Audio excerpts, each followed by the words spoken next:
Hello everyone and welcome to my channel. In this video we are going to continue our car game project, and in this video we are going to make so that our car will rotate and move forward. So let's just move our car to right a little bit, and then as we did in the last lecture, as you remember, we rotated it. So as you see, I've just changed 45 to 0.1f so that it will not go crazy. So I made it a little bit slower, not too slow, not too fast, normal. So in Visual Studio Code, we will make so that our car will also move forward. So we will also need to have X, Y, Z axis. So let us comment it just for this moment. And also one more thing, we want our car to move forward. So that's why we will have to change the Y.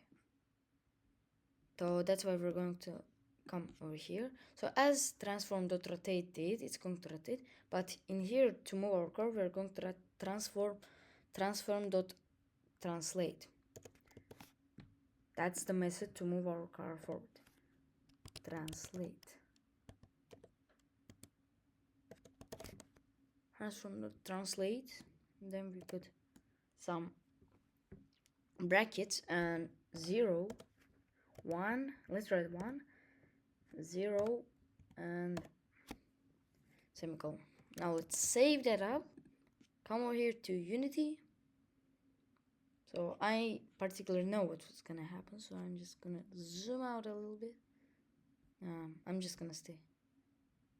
So we would like to add the game just here, just for the moment. So when I run, look what's gonna happen. Whoop! It floated.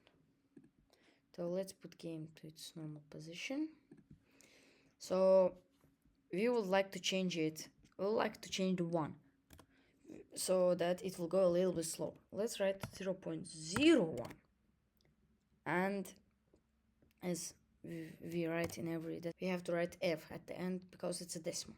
Now we command S, save that up. Now we come over here to Unity. Bring game over here.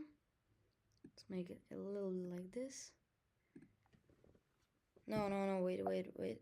Guys, I forgot